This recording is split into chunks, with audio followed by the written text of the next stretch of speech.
परिचय। छात्रों, इस अध्याय के पहले भाग में हमने समावयवता और रासायनिक अभिक्रियाओं की क्रियाविधि की मूलभूत संकल्पनाओं के बारे में पढ़ा था। आज हम कार्बनिक यौगिकों के शोधन की विधियों के बारे में पढ़ेंगे। शोधन की कुछ विधियां ऊर्ध्वपातन, वर्णलेखन, आसवन आदि हैं। सर, ये ऊर्ध्वपातन क्या है? कुछ ठोस पदार्थ गर्म करने पर बिना द्रव अवस्था में परिवर्तित हुए सीधे ही गैसीय अवस्था में परिवर्तित हो जाते हैं। चलो, अब कोई मुझे बताएगा कि ये वर्णलेखन क्या है? सर, वर्णलेखन किसी कार्बनिक मिश्रण में से अशुद्धियों को अलग करने और उसके विश्लेषण की एक विधि है। बहुत अच्छे आर्यन। अब हम शोधन की विधियों का अध्ययन विस्तार से करेंगे। इस अध्याय में आप कार्बनिक यौगिकों के शोधन और उनके मात्रात्मक और गुणात्मक विश्लेषण का अध्ययन करेंगे। उद्देश्य। इस पाठ के अंत में आप निम्न करने में सक्षम हो जाएंगे: कार्बनिक यौगिकों के शोधन की विधियों का वर्णन करना, कार्बनिक यौगिकों के गुणात्मक विश्लेषण को समझना, मात्रात्मक विश्लेषण का वर्णन करना। कार्बनिक यौगिकों के शोधन की विधियां। कार्बनिक यौगिकों के शोधन की विभिन्न विधियां निम्नलिखित हैं: ऊर्ध्वपातन यानी सब्लिमेशन, क्रिस्टलन यानी क्रिस्टलाइजेशन, आसवन यानी डिस्टिलेशन, विभेदी निष्कर्षण यानी डिफरेंशियल एक्सट्रैक्शन और वर्णलेखन यानी क्रोमैटोग्राफी। अब हम एक एक कर सभी के बारे में विस्तार से जानेंगे। ऊर्ध्वपातन। कुछ ठोस पदार्थ गर्म करने पर बिना द्रव अवस्था में परिवर्तित हुए सीधे ही गैसीय अवस्था में परिवर्तित हो जाते हैं। इसे ऊर्ध्वपातन कहते हैं। इसका उपयोग ऊर्ध्वपातनीय कार्बनिक यौगिकों को दूसरे अशुद्ध यौगिकों जो ऊर्ध्वपातनीय नहीं हैं, उनसे पृथक करने के लिए किया जाता है।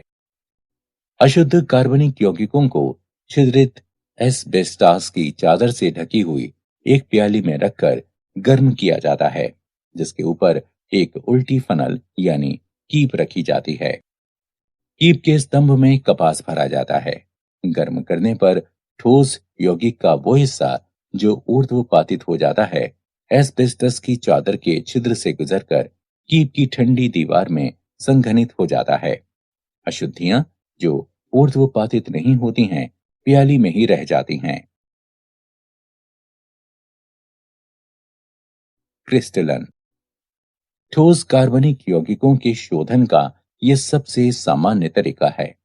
ये विधि जिस उपयुक्त विलायक में ये कार्बनिक यौगिक मिलाए जाते हैं, उसमें इनकी विलेयताओं में निहित अंतर पर आधारित होती है।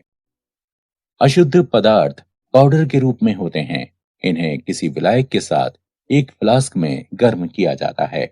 विलायक की मात्रा केवल गर्म करने पर पदार्थ के घुलने के लिए पर्याप्त होनी चाहिए। अब ये गर्म संतृप्त विलयन गर्म पानी की कीप से छान लिया जाता है। बाहरी कीप में परिचालित किए जाने वाला गर्म पानी विलयन को गर्म रखता है और कीप ही के अंदर क्रिस्टलीकरण नहीं हो पाता। यह गर्म निस्यंद बीकर में ठंडा किया जाता है। बड़े बड़े क्रिस्टल्स प्राप्त होते हैं और इन क्रिस्टलों को निस्यंद में से निस्यंदन के माध्यम से पृथक कर लिया जाता है। आसवन। आसवन द्रवों के शोधन की एक विधि है, जिसके द्वारा द्रव मिश्रण में से उनके विभिन्न घटकों से अलग अलग किया जाता है। एक फ्लास्क में द्रव मिश्रण को गर्म करने पर द्रव में उपस्थित कम क्वथनांक वाले घटकों का वाष्पीकरण शुरू हो जाता है। वाष्प को संघनित्र की सहायता से संघनित करके प्राप्त द्रव को ग्राही में एकत्र कर लिया जाता है।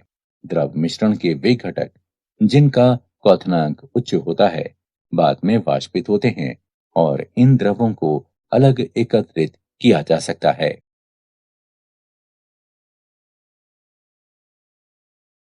प्रभाजी आसवन। जब दो द्रवों के क्वथनांक एक दूसरे के काफी करीब होते हैं, तब साधारण आसवन काम नहीं करता है। इस दशा में एक प्रभाजी कॉलम का उपयोग किया जाता है, जो एक लंबी नली के रूप में होता है और इसमें ऊपर जाती हुई वाष्प और नीचे आते हुए द्रव के मार्ग में अवरोध प्रदान किया जाता है। ए और बी द्रवों के मिश्रण को एक फ्लास्क में लिया जाता है, जिनके क्वथनांक क्रमशः 370 केल्विन और 380 केल्विन हैं। फ्लास्क को गर्म करने पर ए की ज्यादा वाष्प प्राप्त होती है और बी की वाष्प कम प्राप्त होती है। प्रभागी कॉलम में जैसे जैसे वाष्प ऊपर उठती जाती है, आंशिक रूप से संघनित द्रव नीचे गिरता है। बी की वाष्प ए की वाष्प की तुलना में जल्दी संघनित होती है और जो वाष्प ऊपर जाती है उसमें ए की मात्रा ज्यादा होती है। संघनित द्रव नीचे गिरता है और ऊपर उठती वाष्प से टकराकर पुनः ऊष्मा लेकर वाष्पित होता है, जिसमें बी के अणुओं की खपत होती है। प्रभागी कॉलम में यह क्रमिक प्रक्रिया चलती रहती है, जिसके परिणाम स्वरूप कॉलम के शीर्ष पर बचने वाली वाष्प मुख्यतः ए की होती है, जबकि फ्लास्क में बचने वाला द्रव बी का होता है। निम्न दाब पर आसवन। ये विधि उन द्रवों के लिए प्रयुक्त होती है जो अपने क्वथनांक के निकट अपघटित हो जाते हैं। फ्लास्क की मुख्य गर्दन में एक लंबी केशिका नली यानी कैपिलरी लगा दी जाती है और बगल की दूसरी गर्दन में थर्मामीटर लगा दिया जाता है।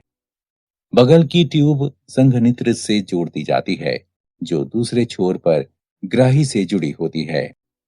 ग्राही एक पंप से जुड़ी होती है, जो दबाव को कम करता है। कम दबाव के साथ द्रव कम तापमान पर उबलने लगता है, जिससे तापमान अपघटन ताप तक नहीं पहुंच पाता है। उदाहरण, ग्लिसरॉल अपने क्वथनांक 563 केल्विन पर अपघटन के साथ उबलता है, पर यदि दबाव 12 मिलीमीटर तक कम कर दिया जाए तो ये 453 केल्विन पर बिना अपघटन के उबलने लगता है। भाप आसवन। इस विधि का प्रयोग उन पदार्थों के शोधन के लिए किया जाता है जो भाप में वाष्पशील और पानी में अमिश्रणीय होते हैं। यह विधि इस तथ्य पर आधारित है कि कोई द्रव उस तापमान पर उबलना शुरू करता है जब उसका वाष्प दाब वायुमंडलीय दाब के बराबर हो जाता है और दो अमिश्रणीय द्रवों का वाष्प दाब स्वतंत्र द्रवों के वाष्प दाब के योग के बराबर होता है। अशुद्ध यौगिक में लगातार भाप प्रवाहित की जाती है, जो कि आस्वित करने के लिए आवश्यक है। भाप द्रव को गर्म करती है और जल को भी संघनित करती है। कुछ समय बाद जल और द्रव का मिश्रण उबलना शुरू कर देता है, क्योंकि मिश्रण का वाष्प दाब वायुमंडलीय दाब के बराबर हो जाता है। इस क्षण में तापमान पदार्थ के क्वथनांक या जल के क्वथनांक से कम होता है। द्रवों और पानी के इस मिश्रण को संघनित कर ग्राही में एकत्र कर लिया जाता है, जिसे आसानी से अलग अलग किया जा सकता है। विभेदी निष्कर्षण। जब कार्बनिक यौगिक किसी जलीय विलयन में उपस्थित होता है, तब उस कार्बनिक यौगिक को ऐसे विलायक का उपयोग करके निष्कर्षित किया जाता है जिसमें कार्बनिक यौगिक की विलेयता जल की अपेक्षा अधिक होती है और ये विलायक जल में अमिश्रणीय हो। यदि कार्बनिक यौगिक की उस विलयन में घुलनशीलता कम होती है, तो यौगिक की सूक्ष्म मात्रा का निष्कर्षण करने के लिए विलायक की बड़ी मात्रा की आवश्यकता होती है। ये विधि सतत निष्कर्षण कहलाती है। वर्णलेखन। वर्णलेखन शोधन की एक ऐसी विधि है जिसे किसी मिश्रण के अवयवों को पृथक करने, कार्बनिक पदार्थों की पहचान करने और उनकी शुद्धता की जांच करने के लिए उपयोग में लाया जाता है। वर्णलेखन का वर्गीकरण। अधिशोषण वर्णलेखन, वितरण वर्णलेखन। अधिशोषण वर्णलेखन। अधिशोषण वर्णलेखन विभेदक अधिशोषण के सिद्धांत पर आधारित है, जिसके अनुसार विभिन्न यौगिक भिन्न अंशों में किसी विशिष्ट अधिशोषक जैसे ठोस सिलिका या एल्यूमिना जेल पर अधिशोषित होते हैं। विभेदी अधिशोषण के सिद्धांत पर आधारित दो प्रकार की वर्णलेखन तकनीकें निम्नलिखित हैं: कॉलम या स्तंभ वर्णलेखन और पतली परत वर्णलेखन। कॉलम वर्णलेखन। इस विधि के अंतर्गत विभिन्न घटकों के मिश्रण को जब स्टार्च या चारकोल जैसे अधिशोषक से भरे हुए कॉलम से होकर गुजारा जाता है, तब विभिन्न घटक आंशिक या पूर्ण रूप से अधिशोषक के द्वारा अधिशोषित हो जाते हैं और तब वे उपयुक्त विलायक, जिसे निक्षालक कहते हैं, उसकी मदद से अलग किए जा सकते हैं। पतली परत वर्णलेखन। इसमें एक अधिशोषक की पतली परत को किसी उपयुक्त आधार पर फैलाया जाता है, जैसे कांच की प्लेट। ये कांच की प्लेट पतली परत वर्णलेखन प्लेट या क्रोमोप्लेट कहलाती है। यौगिकों के मिश्रण का जिससे अवयवों को पृथक करना है, एक छोटा सा बिंदु टीएलसी प्लेट के एक छोर पर लगा दिया जाता है। अब प्लेट को कुछ ऊंचाई तक विलायक से भरे हुए बंद जार में डुबो दिया जाता है। जैसे जैसे विलायक ग्लास की प्लेट में आगे बढ़ता है, मिश्रण के अवयव भी अपने अधिशोषण की तीव्रता के आधार पर प्लेट पर ऊपर की तरफ चढ़ने लगते हैं। गति में भिन्नता के कारण वे पृथक हो जाते हैं। मिश्रण के हर यौगिक के सापेक्ष अधिशोषण को मंदन गुणक आरएफ मान के द्वारा प्रदर्शित किया जाता है। इसे निम्न प्रकार से निकाला जा सकता है: आरएफ बराबर आधार रेखा से यौगिक के बढ़ने की दूरी x बटे आधार रेखा से विलायक की आगे तक की दूरी y। वितरण वर्णलेखन। वितरण वर्णलेखन एक तरह से कागज वर्णलेखन है, जिसमें विशिष्ट प्रकार का कागज, जिसे क्रोमेटोग्राफी कागज कहा जाता है, उपयोग में लाया जाता है। इस कागज के छिद्रों में जल अणु बंध जाते हैं, जो स्थिर प्रावस्था का कार्य करते हैं। क्रोमेटोग्राफी कागज के आधार पर मिश्रण का बिंदु लगाकर जार में लटका दिया जाता है। जार में कुछ ऊंचाई तक उपयुक्त विलायक या विलायकों का मिश्रण भरा होता है, जो गतिशील प्रावस्था का कार्य करता है। विलायक पेपर की पट्टी पर ऊपर की ओर बढ़ता है और बिंदु के ऊपर प्रवाहित होता है। विभिन्न यौगिकों का दो प्रावस्थाओं में वितरण भिन्न भिन्न होने के कारण ये अलग अलग दूरी तक जाते हैं और पृथक हो जाते हैं। इस प्रकार विकसित पट्टी क्रोमेटोग्राम कहलाती है।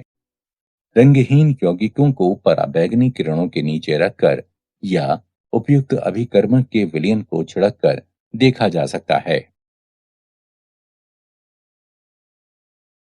कार्बनिक यौगिकों का गुणात्मक विश्लेषण।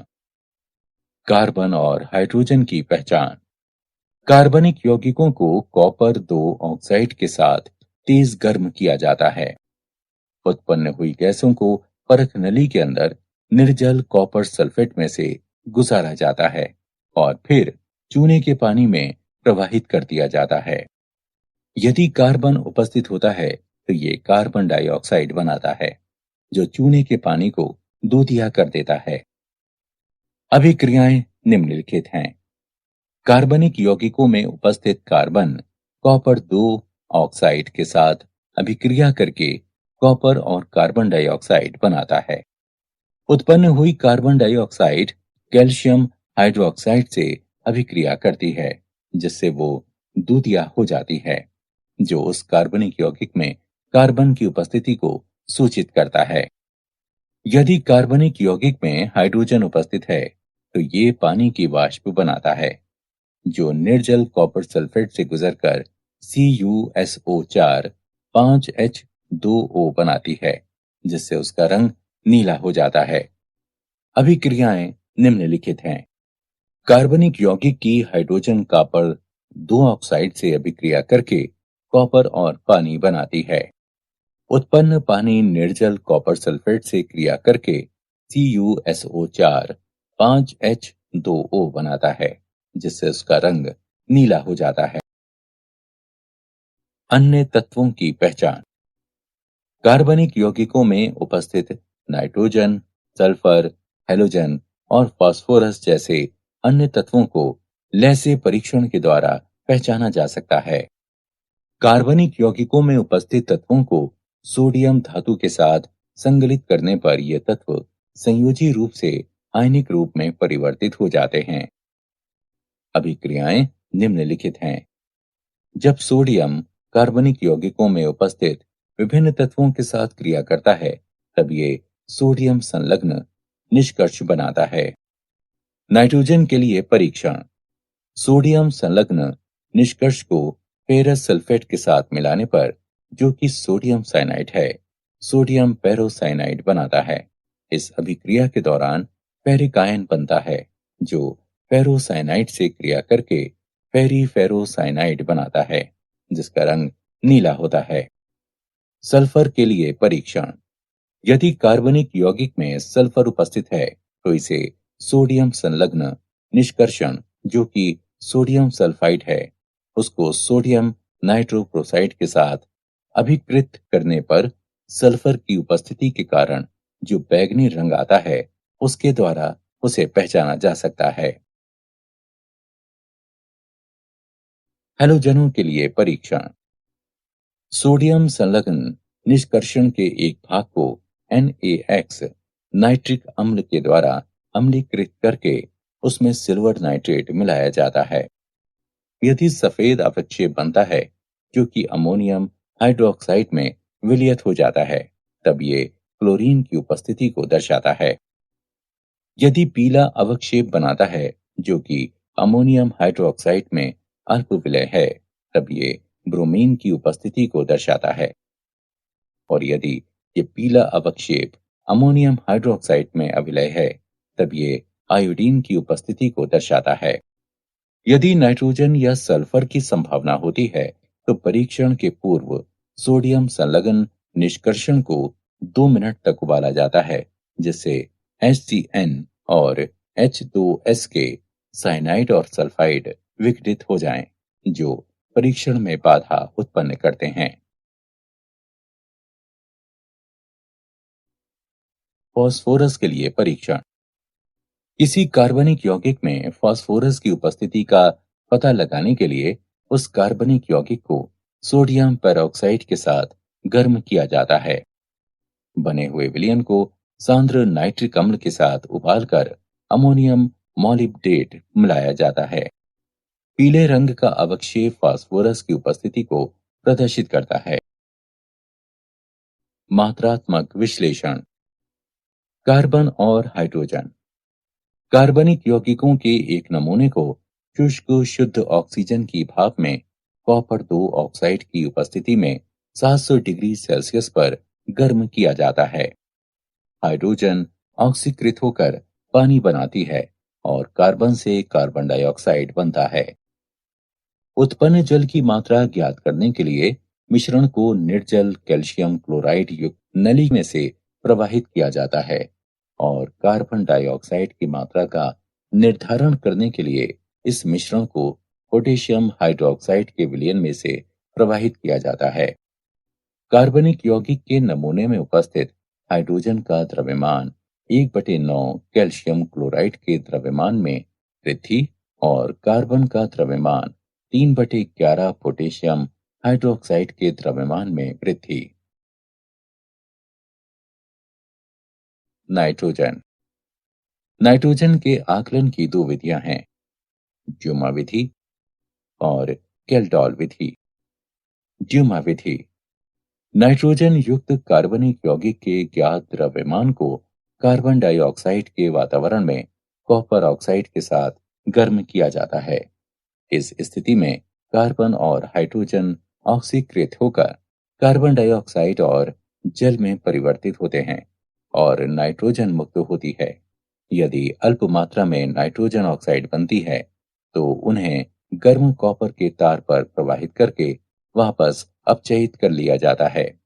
उत्पन्न गैसों के मिश्रण को भट्टी के द्वारा पोटेशियम हाइड्रोक्साइड विलयन में प्रवाहित किया जाता है। पोटेशियम हाइड्रोक्साइड कार्बन डाइऑक्साइड को अवशोषित कर देता है और नाइट्रोजन को नली के ऊपरी भाग से एकत्रित कर लिया जाता है। कार्बनिक यौगिक में नाइट्रोजन का प्रतिशत, जिसका द्रव्यमान m ग्राम है, 28 गुणे V गुणे 100 बटे 22,400 गुणे m, जहां V एसटीपी पर नाइट्रोजन का आयतन है। कैल्डोल विधि। कैल्डोल विधि में नाइट्रोजन का निर्धारण अमोनिया गैस के द्वारा किया जाता है। कार्बनिक यौगिक को सल्फ्यूरिक अम्ल के साथ गर्म किया जाता है। कार्बनिक यौगिक में उपस्थित नाइट्रोजन अमोनियम सल्फेट में परिवर्तित हो जाती है। अमोनियम सल्फेट को सोडियम हाइड्रोक्साइड के आधिक्य के साथ गर्म करने पर अमोनिया मुक्त होती है। इस उत्पन्न हुई अमोनिया को मानक सल्फ्यूरिक अम्ल के ज्ञात विलयन में अवशोषित कर लिया जाता है। उत्पादित अमोनिया का अनुमान प्रतिक्रिया में इस्तेमाल हुई सल्फ्यूरिक अम्ल की मात्रा से लगाया जा सकता है। अमोनिया के अवशोषण के पश्चात अपशिष्ट सल्फ्यूरिक अम्ल को 4 के मानक विलयन द्वारा अनुमापित कर लिया जाता है। अम्ल की आरंभिक मात्रा और अभिक्रिया के बाद शेष मात्रा के अंतर से अमोनिया के साथ अभिकृत अम्ल की मात्रा ज्ञात होती है। नाइट्रोजन का प्रतिशत 1.4 गुणे m गुणे 2, V और V1/2 का अंतर बटे कार्बनिक यौगिक का द्रव्यमान। यहाँ V बराबर H2SO4 का आयतन मिलीलीटर में, V1 बराबर NaOH का आयतन मिलीलीटर में, m बराबर H2SO4 की मोलारता। हैलोजन। कैरियस विधि। कार्बनिक यौगिक की निश्चित मात्रा को कांच की एक नली में सधूम नाइट्रिक अम्ल के साथ सिल्वर नाइट्रेट की उपस्थिति में भट्टी में गर्म किया जाता है। इसे कैरियस विधि कहते हैं। बने हुए सिल्वर हैलाइड को अलग करके धोकर सुखाकर तौल लिया जाता है। हैलोजन का प्रतिशत x का परमाणविक द्रव्यमान गुणा m1 गुणा 100 बटे Ag(x) का आणविक द्रव्यमान गुणा m।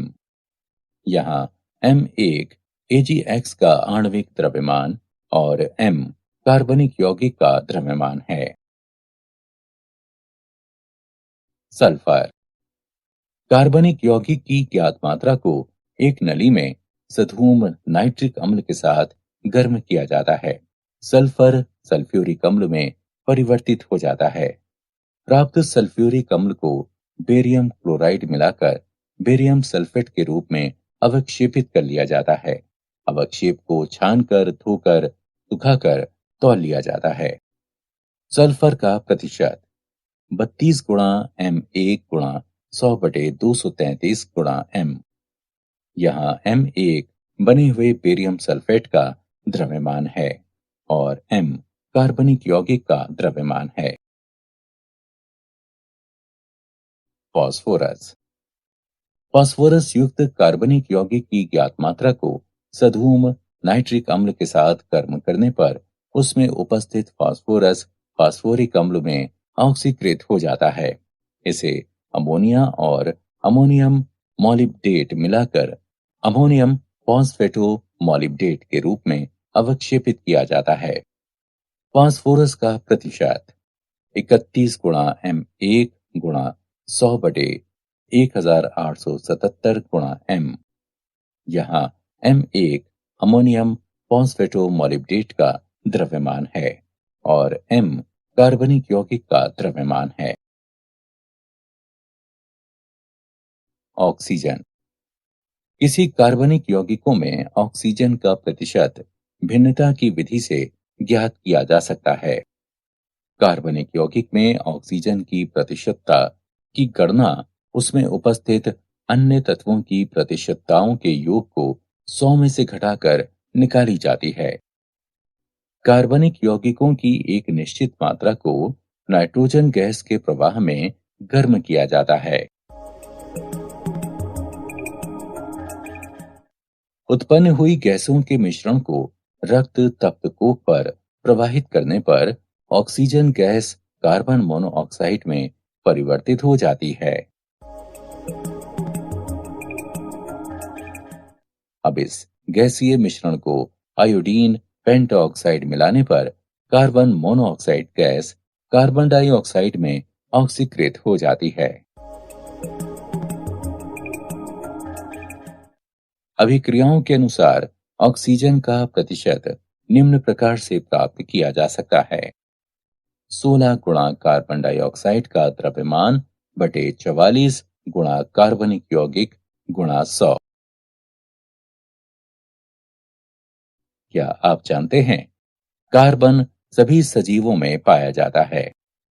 कार्बन एक अधातु है।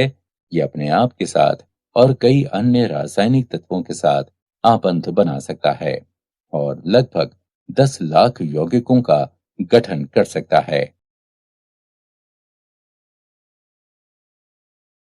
सारांश। आइए हमने जो कुछ सीखा है उसे संक्षेप में दोहराएं। ऊर्ध्वपातन, क्रिस्टलीकरण, आसवन, विभेदी निष्कर्षण और वर्णलेखन कार्बन यौगिकों के शोधन की विधियां हैं। कार्बनिक यौगिक को कॉपर 2 ऑक्साइड के साथ तेज गर्म करके उसमें कार्बन और हाइड्रोजन की उपस्थिति का पता लगाया जा सकता है। नाइट्रोजन, सल्फर और हैलोजन को सोडियम संगलन निष्कर्ष के द्वारा पहचाना जा सकता है। कार्बनिक यौगिक के नमूने में उपस्थित हाइड्रोजन का द्रव्यमान 1/9 कैल्शियम क्लोराइड के द्रव्यमान में वृद्धि और कार्बन का द्रव्यमान 3/11 पोटेशियम हाइड्रोक्साइड के द्रव्यमान में वृद्धि। कार्बनिक यौगिक में नाइट्रोजन का प्रतिशत, जिसका द्रव्यमान m ग्राम है, निम्न है। इसमें V STP पर नाइट्रोजन का आयतन है। किसी कार्बनिक यौगिक में हैलोजन का प्रतिशत X का परमाणविक द्रव्यमान गुणा M1 गुणा 100 बटे AgX का आणविक द्रव्यमान गुणा M है, जहां M 1 AgX का द्रव्यमान और M कार्बनिक यौगिक का द्रव्यमान है। किसी कार्बनिक यौगिक में सल्फर का प्रतिशत 32 गुणा M1 गुणा 100 बटे 233 गुणा M है।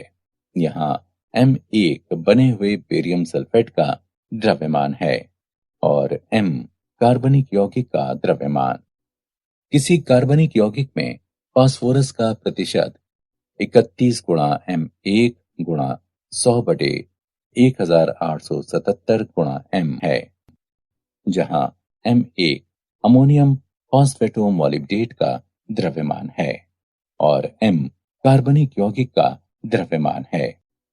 किसी कार्बनिक यौगिक में ऑक्सीजन का प्रतिशत निम्न प्रकार से प्राप्त किया जा सकता है: 16 गुणा कार्बन डाइऑक्साइड का द्रव्यमान बटे 44 गुणा कार्बनिक यौगिक गुणा 100।